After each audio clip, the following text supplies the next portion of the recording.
नमस्कार दोस्तों और जय हिंद दोस्तों। काजल क्लासेस में आप सभी का स्वागत है। इसके पहले के वीडियो में हमने क्रिया की परिभाषा और क्रिया के भेद पर पढ़ाई की थी। आज के वीडियो में हम क्रिया के अन्य भेद पढ़ेंगे। तो दोस्तों मेरे वीडियो को अंत तक जरूर देखिएगा। वीडियो पसंद आने पर लाइक, सब्सक्राइब और अपने मित्रों के साथ शेयर जरूर करिएगा। तो चलिए अपनी कक्षा में पढ़ते हैं। प्रयोग के आधार पर क्रिया के भेद। प्रयोग के आधार पर क्रिया के भेद। पहला है प्रेरणार्थक क्रिया, दूसरा पूर्वकालीन क्रिया, उसके बाद नाम धातु क्रिया, संयुक्त क्रिया और अनुकरणात्मक क्रिया। ये सभी प्रयोग के आधार पर क्रिया के भेद हैं। तो चलिए एक एक करके इन सभी का परिभाषा पढ़ते हैं। प्रेरणार्थक क्रिया। प्रेरणार्थक क्रिया क्या है? जिस क्रिया से यह ज्ञात होता है कि कर्ता स्वयं काम न करके किसी और से काम करा रहा है। इस क्रिया से यह बोध होता है कि इसमें कर्ता जो काम करने वाला है वो खुद काम नहीं कर रहा है बल्कि किसी और से काम करवा रहा है। ऐसा सिचुएशन में हम इसे क्या कहेंगे? इसे प्रेरणार्थक क्रिया कहते हैं। मतलब इसमें क्या किया जा रहा है? मोटिवेट किया जा रहा है, प्रेरित किया जा रहा है काम करने के लिए। जैसे मान लीजिए पढ़वाना, लिखवाना, चलवाना, दिलवाना, उठवाना आदि, ये सभी क्या है? मोटिवेट करने वाली क्रिया है जिसे हम प्रेरणार्थक क्रिया कहते हैं। प्रेरणार्थक क्रिया के कुछ उदाहरण, जैसे माता पिता अपने बच्चों से कार्य करवाते हैं। माता पिता क्या करते हैं? अपने बच्चों से कार्य करवाते हैं। मतलब माता पिता यहाँ पे क्या कर रहा है? मोटिवेट कर रहे हैं, प्रेरित कर रहे हैं काम करने के लिए ताकि बच्चे काम कर सके। शिक्षक बच्चों से पाठ पढ़वाते हैं। शिक्षक क्या करते हैं? बच्चों से पाठ पढ़वाते हैं ताकि बच्चे अच्छी तरह से पढ़ सके, क्योंकि यहाँ पे क्या है? प्रेरित करने का काम शिक्षक कर रहे हैं। माँ ने अपनी बेटी से खाना बनवाया। माँ ने क्या किया? खुद खाना नहीं बनाया, अपनी बेटी से खाना बनवाने का काम किया।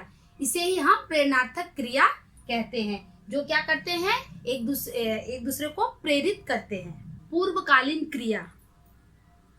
पूर्वकालीन क्रिया क्या है? जब कर्ता कोई एक काम समाप्त करके तुरंत दूसरा काम करने जाता है।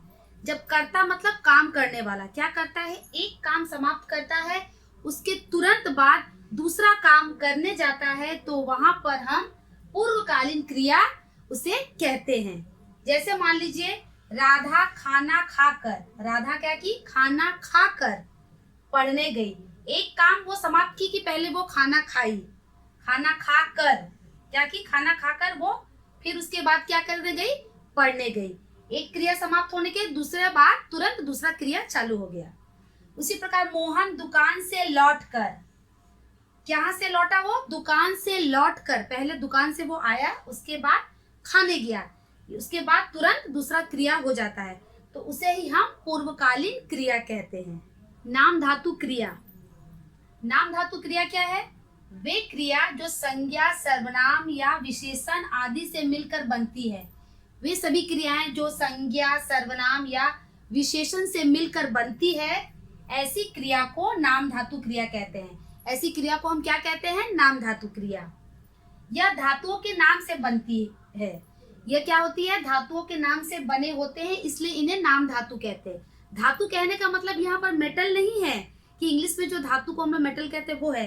ये हिंदी वाला, ठीक है, हिंदी का जो व्याकरण है उसका ये धातु है। इसे हम नाम धातु क्रिया कहते हैं। जैसे मान लीजिए संज्ञा, सर्वनाम और विशेषण से बने कुछ नाम धातु, जैसे बात से बतियाना, हाथ से हथियाना, शर्म से शर्माना, अपना से अपनाना, साठ से सठियाना जिसे कहते हैं, लालच से ललचाना। ये सभी संज्ञा, सर्वनाम और विशेषण से बने नाम धातु हैं। नाम धातु क्रिया के कुछ उदाहरण, जैसे मैं गलती से आपसे टकरा गई।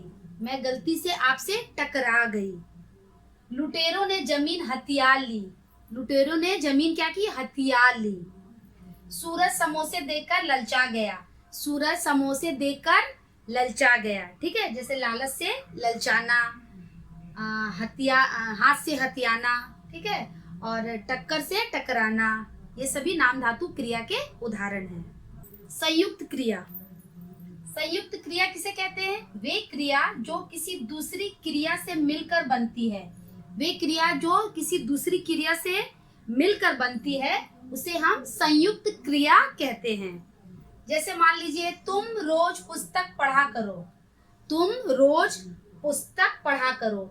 यहाँ पे पढ़ना एक क्रिया है और करना एक क्रिया है, ठीक है। तो इसलिए यहाँ पर दो क्रिया हुई। संजय खेल खेल चुका। संजय क्या किया, कोई खेल है, कोई गेम है, क्रिकेट हो या कोई वॉलीबॉल हो, जिस तरह का खेल है वो खेलना चाह रहा है।